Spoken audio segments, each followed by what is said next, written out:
Bonjour, je vous remercie d'être là pour cette nouvelle vidéo, pour votre fidélité et vos nombreux partages qui m'aident à me faire connaître, à faire connaître cette chaîne et bien entendu, bienvenue aux nouveaux. Pensez à cliquer sur le pouce j'aime, à vous abonner sur la petite cloche pour recevoir toutes nos nouvelles vidéos. Aujourd'hui, je souhaite aborder avec vous un phénomène fascinant et parfois déconcertant qui peut toucher ceux d'entre nous qui naviguent entre veille et rêve, c'est-à-dire la paralysie du sommeil. Cette expérience énigmatique a captivé l'imagination humaine depuis des siècles, suscitant des récits et des interprétations diverses. Depuis l'Antiquité, des récits de paralysie du sommeil sont présents dans diverses cultures à travers le monde. Des écrits historiques mentionnent souvent des expériences similaires. Dans de nombreuses cultures, ils attribuent ces expériences à des forces surnaturelles comme des esprits maléfiques ou des créatures mythiques. Certains textes religieux ont également abordé le thème de la paralysie du sommeil. Cela a été interprété comme une expérience spirituelle et diverses explications ont été avancées pour comprendre ce phénomène. Il y a également des auteurs renommés qui ont souvent exploré la paralysie du sommeil dans leurs œuvres littéraires. Henri Fuseli, avec le cauchemar. Alors, Henri Fuseli n'est pas un auteur, c'est un peintre suisse. Mais c'est vrai que son œuvre, Le Cauchemar, est une célèbre représentation artistique de la paralysie du sommeil et il a inspiré de très nombreux écrivains, comme Mary Shelley avec Frankenstein. En effet, l'auteur de Frankenstein a décrit dans ses lettres l'expérience de la paralysie du sommeil, ce qui a influencé son écriture. L'angoisse et les éléments surnaturels de ces récits sont associés à ces expériences. Nous avons également Edgar Allan Poe avec également Le Cauchemar. Célèbre pour ses histoires sombres et mystérieuses, il a exploré la paralysie du sommeil dans son poème intitulé Le Cauchemar, où il décrit extrêmement bien cette expérience. On a Charlotte Brontë avec Jane Eyre, le roman classique de Charlotte Brontë qui décrit une scène où le personnage principal, donc Jane, éprouve une paralysie du sommeil, soulignant ainsi son angoisse et son isolement. Nous avons également H.P. plus connu sous le nom de Lovecraft avec l'épouvantable Nuit de l'Ancien, ce célèbre écrivain d'horreur, donc avec Lovecraft, a intégré des éléments de la paralysie du sommeil dans certaines de ses œuvres, notamment l'épouvantable Nuit de l'Ancien. Évidemment, Stephen King, surtout avec ça. Dans le roman épique, ça, le personnage principal qui se prénomme Bill fait l'expérience de la paralysie du sommeil, et ce qui ajoute d'ailleurs une grande dimension ésotérique à l'intrigue. Nous avons ici, Neil Gaiman avec Neverwhere. Alors, Neil Gaiman est un auteur contemporain de fantasy. Il a intégré des éléments de la paralysie du sommeil, donc dans Neverwhere, un de ses très connus romans, on va dire, où le personnage principal, qui s'appelle Richard, fait face à des expériences oniriques et étranges. Donc tous ces exemples que je vous ai donnés illustrent comment la paralysie du sommeil a été incorporée dans la littérature au fil du temps, souvent d'ailleurs pour renforcer des thèmes d'horreur, de mystère et de surnaturel. Cela peut être présenté comme un élément de suspense ou même comme un moyen d'explorer les aspects psychologiques des personnages. Il y a également des peintures, des sculptures et d'autres formes d'art visuel qui ont également représenté la paralysie du sommeil.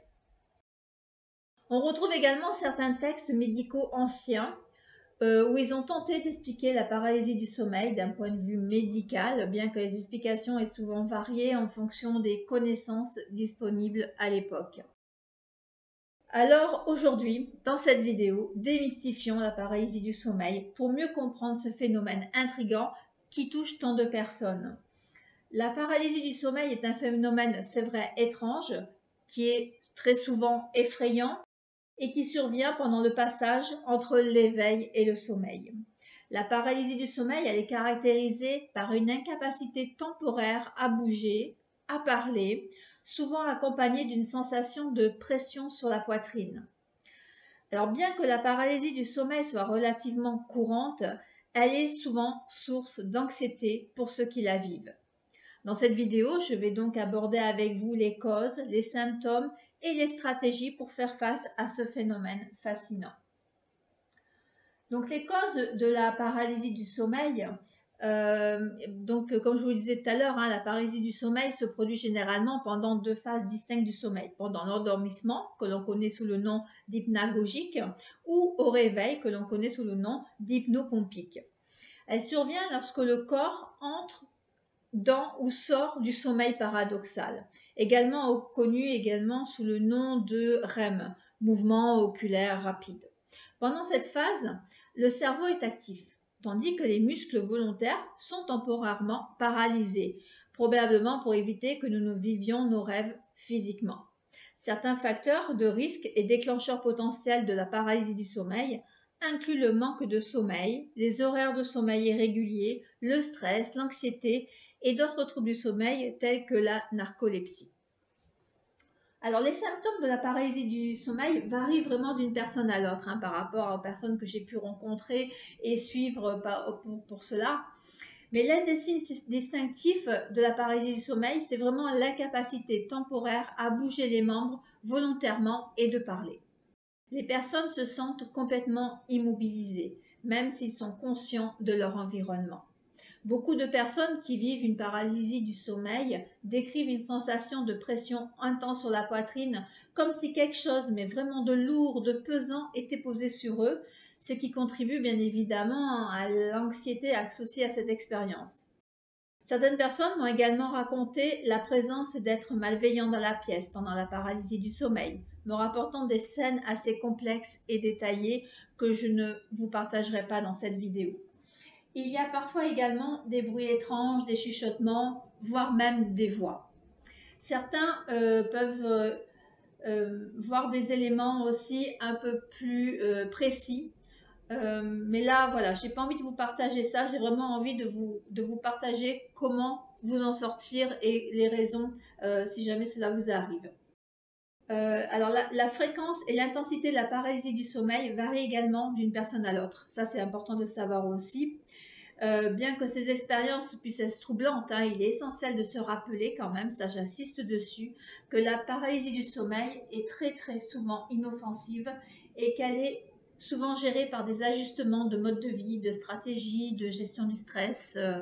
Voilà, parce que ces expériences, c'est vrai, sont effrayantes, provoquent souvent de l'anxiété et en fait, ça fait comme si vous ne pouvez pas vous en sortir. Voilà, ça fait un cercle vicieux. Donc voilà, donc maintenant je vais voir justement avec vous comment gérer la paralysie du sommeil. La première étape pour gérer la paralysie du sommeil, c'est de comprendre que bien que cela puisse être une expérience déconcertante, elle est généralement inoffensive. La paralysie du sommeil n'est pas associée à des dommages physiques et ne dure vraiment que quelques instants. Lorsque vous vous trouvez dans un épisode de paralysie du sommeil, pratiquez la respiration profonde pour vous aider à rester calme. Des respirations lentes et profondes vont vous aider à apaiser le système nerveux et à réduire l'anxiété associée à cette expérience. Gardez à l'esprit que la paralysie du sommeil est généralement temporaire. Restez conscient que cette phase ne dure qu'un court laps de temps, peut vous aider à maintenir la perspective nécessaire pour rester calme. Il est naturel de ressentir de l'anxiété pendant cet épisode de paralysie du sommeil, mais paniquer va malheureusement intensifier l'expérience. Essayez donc de rester aussi calme que possible et de résister à la panique, car cela va forcément prolonger la sensation de paralysie. Pendant la paralysie du sommeil, essayez de diriger vos pensées vers des images ou des pensées positives. Cela va vous aider à détourner l'attention de l'aspect effrayant de l'expérience. La pleine conscience, qui consiste à rester pleinement conscient du moment présent, est extrêmement bénéfique pendant la paralysie du sommeil. Essayez de vous concentrer sur votre respiration et sur le fait que cette expérience est transitoire. Alors, une gestion proactive de la paralysie du sommeil peut également inclure l'établissement d'une routine de sommeil saine. Des horaires de sommeil réguliers, un environnement de sommeil propice vont contribuer à réduire la fréquence des épisodes. Établissez une routine de sommeil régulière. Créez un environnement de sommeil propice et assurez-vous de bénéficier de suffisamment de repos. Pratiquez des techniques de gestion du stress telles que la méditation, la respiration profonde ou le Qigong pour réduire l'anxiété qui va ainsi contribuer à la paralysie du sommeil. Voilà, parce que plus vous êtes anxieux, plus vous êtes stressé, plus vous pouvez être sujet à cette expérience. N'oubliez pas que garder votre calme face à la paralysie du sommeil est essentiel. En adoptant des stratégies telles que la respiration profonde, la pleine conscience et la focalisation sur des pensées positives, il est possible de traverser ces épisodes de manière plus sereine. La paralysie du sommeil est une expérience étrange qui se situe à la frontière entre le rêve et la réalité. Bien qu'elle puisse être troublante, elle est généralement inoffensive, j'insiste, et peut souvent être atténuée par des changements simples dans le mode de vie. En comprenant les causes et en adoptant des stratégies pour améliorer la qualité du sommeil, il est possible de minimiser l'impact de ce phénomène sur la vie quotidienne. Toutefois, si la paralysie du sommeil devient fréquente et provoque une détresse significative qui perturbe votre quotidien, je vous invite à faire 1 à 3 séances de soins de psycho-énergétique avec Christopher qui a déjà eu d'excellents résultats pour ces situations bien particulières, bien stressantes. Bien sûr, je vous mets le lien sous cette vidéo et je vous dis à très vite dans une nouvelle vidéo.